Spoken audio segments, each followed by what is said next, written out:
अगर आप एक एईपीएस संचालक हैं तो आपकी एक समस्या अभी तक बनी हुई होगी कि आप स्टेट बैंक ऑफ इंडिया का किसी ग्राहक का लेन देन नहीं कर पा रहे हैं। यानी कि कुछ एईपीएस संचालक तो ऐसे हैं जिनके यहाँ पर आज की डेट में भी मैक्सिमम ग्राहकों के ट्रांजैक्शन नहीं हो रहे हैं, वहां पर उनको ट्रांजैक्शन करने पर सस्पेक्टेड फ्रॉड का एरर आ रहा है। तो दोस्तों आज की इस वीडियो में मैं आपको इसका मेन कारण बताने वाला हूं कि ऐसा क्यों हो रहा है। दोस्तों मेरा नाम है बिलाल खान और आप देख रहे हैं स्मार्ट शॉप। एसबीआई ग्राहकों के एईपीएस ट्रांजैक्शन को लेकर आपके पास जितने भी ऐसे ग्राहक आ रहे हैं जिनका एईपीएस करने पर आपको सस्पेक्टेड फ्रॉड का मैसेज मिल रहा है, वो सभी ऐसे ग्राहक हैं जिनके अकाउंट एसबीआई के सीएसपी पॉइंट पर खुले हुए हैं। और जिन एसबीआई ग्राहकों के ट्रांजैक्शन आपकी एईपीएस आईडी से हो पा रहे हैं वो सभी वो ग्राहक हैं जिन्होंने अपने अकाउंट को मेन ब्रांच में जाकर खुलवाया है। उनके ट्रांजैक्शन करने पर अभी कोई भी प्रॉब्लम नहीं आ रही है। बस इशू ये है कि रोइनेट सीएसपी आईडी अगर आप चला रहे हैं तो आपको ट्रांजैक्शन करने के बाद वहां पर ग्राहक का बकाया बैलेंस अभी शो नहीं कर पा रहा है। ये टेक्निकल इशू है बैंक की तरफ से। इस इशू पर जब हमने रोइनेट कंपनी से बात की तो बताया गया कि इस महीने के आखिर तक इस समस्या का सॉल्यूशन हो जाएगा कि स्टेट बैंक ऑफ इंडिया का बैलेंस निकालने पर बकाया बैलेंस भी शो करेगा पहले की तरह। यह समस्या भी धीरे धीरे खत्म हो जाएगी। जब हमने इस बात पर प्रैक्टिकल किया कि इस बात में कितनी सच्चाई है कि जिसका अकाउंट होम ब्रांच में ओपन हुआ है उस ग्राहक की निकासी हो रही है और जिस ग्राहक का अकाउंट एसबीआई सीएसपी पॉइंट पर खुला हुआ है उसका ट्रांजैक्शन किसी भी प्राइवेट पोर्टल से आज भी नहीं हो पा रहा है। तो हमने अपने खुद के अकाउंट से एक ट्रांजैक्शन करके देखा, क्योंकि मेरा जो अकाउंट ओपन है वो एसबीआई की मेन ब्रांच में ओपन है, जिसमें मोबाइल नंबर भी लगा हुआ है, आधार कार्ड भी लगा हुआ है, कोई भी समस्या नहीं है, केवाईसी वगैरह भी अपडेटेड है।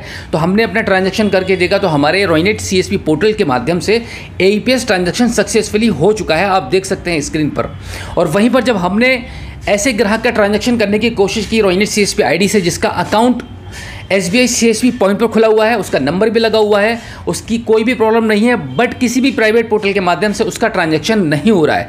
तो ये बात निकलकर सामने आ चुकी है कि जितने भी ऐसे ग्राहक हैं जिन्होंने अपना अकाउंट को स्टेट बैंक ऑफ इंडिया की मेन ब्रांच में खुलवाया हुआ है उनके ट्रांजैक्शन के करने में किसी भी एईपीएस पोर्टल पर कोई भी समस्या नहीं है।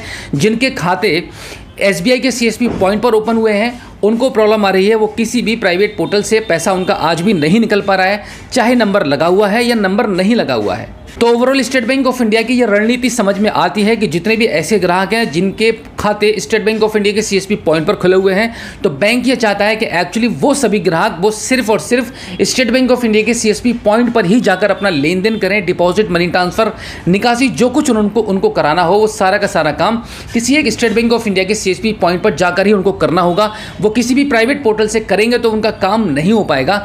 पैसा अगर ट्रांसफर करवाना चाहते हैं तो पैसा ट्रांसफर तो हो सकता है, बट निकासी पॉसिबल अभी नहीं है। तो सिर्फ यही कारण है कि स्टेट बैंक ऑफ इंडिया के कुछ ग्राहकों का ट्रांजैक्शन नहीं हो पा रहा है किसी भी प्राइवेट पोर्टल से। वो जब स्टेट बैंक ऑफ इंडिया के सीएसपी पॉइंट पर जाते हैं पैसा निकालने के लिए तो वहां पर उनको कोई भी समस्या नहीं है। तो एक्चुअल में हम ये बात कह सकते हैं कि स्टेट बैंक ऑफ इंडिया ने अभी एईपीएस पर कोई भी रोक नहीं लगाई है।